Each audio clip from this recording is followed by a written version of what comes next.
Hey, what's going on, everybody? My name's Josh, and today we are taking a look at the art and kind of the behind the scenes of timing pickoff plays. I was watching the Red Sox Yankees series this weekend.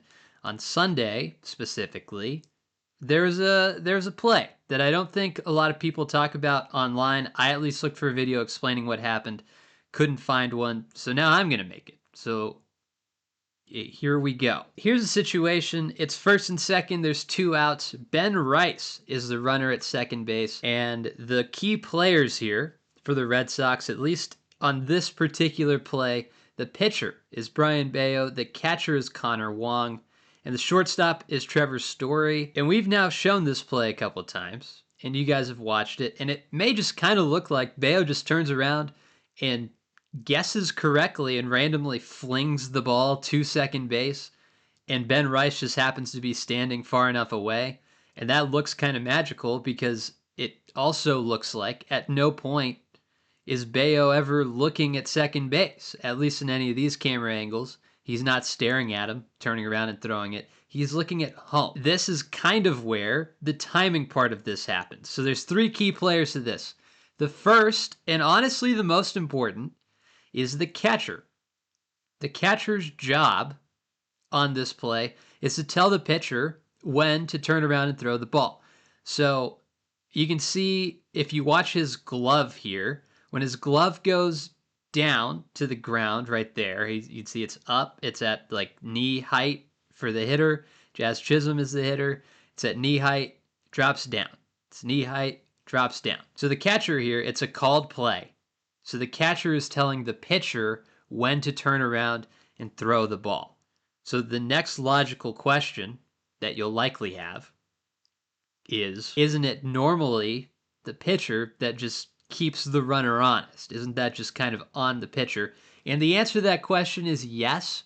About 95, 97% of the time, probably, especially in pro ball, as pitchers start to become more aware of base runners. That is just kind of the pitcher's job.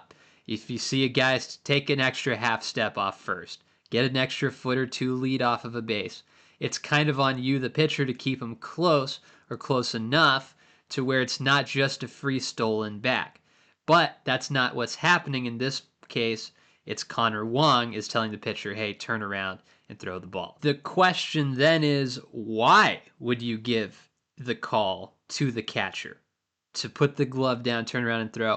And the answer is because he has the whole field in front of him. So you can see on this look, this is what the pitcher is seeing. He's looking directly home. He can see the umpire, he can see the batter, he can see that guy kind of pointing off to the distance, but he can't see behind him. So on this camera angle, we can see what the catcher can see, and he can see the whole field.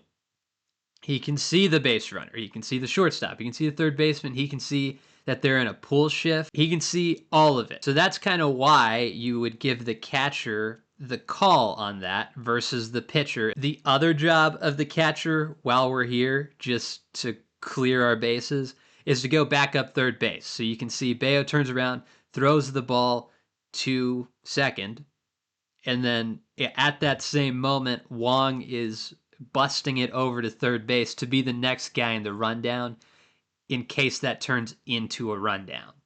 It didn't in this case, but that's why he's running so quickly over in case that does happen.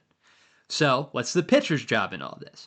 Well, the pitcher's job is simply to turn around and throw the ball, and in most cases, and I believe in this case, he is turning around and he is throwing it at second base. He's not necessarily throwing it at the shortstop because in theory on this timing play, this is all a race to beat the runner back to second base. So you're not going to throw the ball horribly offline to a player, say to a shortstop, to catch the ball and run over and then tag him. You want the ball, and in this case, the shortstop, to meet at second base, and both of them hopefully getting there before the runner gets there. Now, in this case, the runner gets hung out to dry, is what we would call that, and he doesn't make an attempt to get back to second base. So he's just here, and we'll show another clip of a play where there is a play at second base here in a second.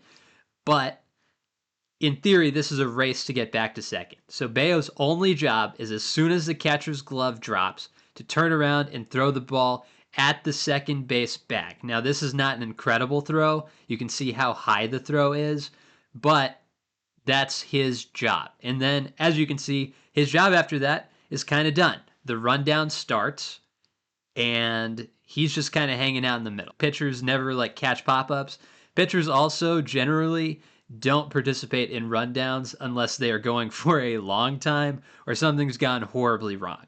So for all intents and purposes, at least in this play, Bayo turns around, throws the ball, and his job, his obligation to this play is done. The third guy in all of this is the shortstop. In this case, the shortstop is Trevor Story, and his job is to look in and watch the catcher's glove so that when the catcher's glove drops, he knows I have to sprint to second base to catch the ball that's getting thrown at second base. And I have to beat both the ball there, at least in a timely enough manner that he can catch it, and definitely beat the runner there so that in the event that he's running back, you get a tag put down. So Story, the shortstop, is looking in, and as soon as he sees the glove drop, he's off. So you can see in this angle, you can't see the glove drop. Maybe we'll sync it up.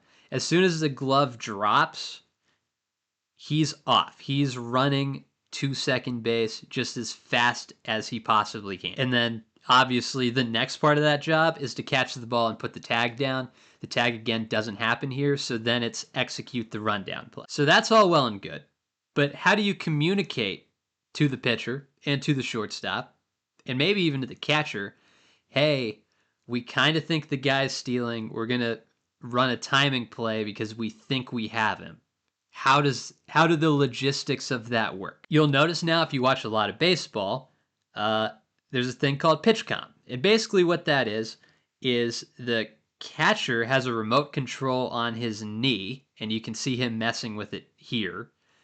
And the pitcher will have a speaker like in the side of his hat. So if you take your hat off and you look, it's like tucked in here right by the ear so that when the catcher presses a button, there's a speaker and you can hear the pitch call happen. The other part to this is one infielder gets to have that in their hat as well so that they know what pitch is coming. Most of the time, that's the shortstop. I'm sure the Red Sox just have a button that's like, Ayo, timing pickoff play, or whatever the call would be. It's probably shorter than that. It's maybe just like pickoff or timing or something like that. But as soon as that button gets pressed, everybody's on alert. The pitcher knows, the shortstop knows, the catcher knows, and again, they're the only three that need to know what's going on in this particular play. Because as soon as that happens, everybody else knows what's going on. So let's talk about maybe where this play call occurred. So is this just the catcher saw something and pressed the button and was like, hey, timing play because he saw something on the previous pitches of the at-bat? That's possible. I won't lie to you. However, I think in this particular case, if we go to the beginning of the Jazz Chisholm at-bat, there was a mound visit. And you can see the pitching coach jogging out there, and he could be telling him anything, but I do think at least part of the conversation that's happening right here, and you can see the umpire jog out and be like, hey guys, break it up. At least part of that conversation, I think, is, hey, we think that because they haven't had a lot of offense, they're going to try to make something happen here early in the game. It's the third inning. It's first and second, 2 outs. They just got a cheap hit. Maybe they're going to try to keep momentum. Rice isn't exactly a burner, but with the way that we play Jazz Chisholm to pull, I would look out for a hit and run of some sort. Because think about it. If Ben Rice, the runner, just takes off to third, and if you're the Red Sox, you're probably not just going to concede that, so the third baseman has to go cover the base. But that's going to take him out of position. So instead of the third baseman being where he is like where you're looking at him right here, he's actually going to be covering third base. And that just opens up an entire half of the infield on a potential hit and run. I can't guarantee to you that the Yankees called a hit and run on this pitch, but I do think that that would be something you would think about if you're the Yankees. So if I know that, then the Red Sox certainly know, hey, this might be something they would think about. To counteract that preemptively, we should consider running this pickoff play. So all of that goes down, and they execute the pickoff play. And you guys can watch it one more time here. And that's what it looks like. That's how they executed a pickoff timing play. That's how most of them get executed. That's the logistics of it, at least. There's not always a pull shift. You don't always get the guy in a rundown. Sometimes it's just a dead heat to the bag, and you hope to get the tag out. There's a compilation of these on YouTube, but again, there's nobody explaining it. So I thought I would explain it. So like and subscribe if you guys made it to the end of the video. Trying to get to 1,000 subscribers by the end of baseball season. That would be pretty sick. So, yeah, thank you guys for watching, and we'll catch y'all in the next one.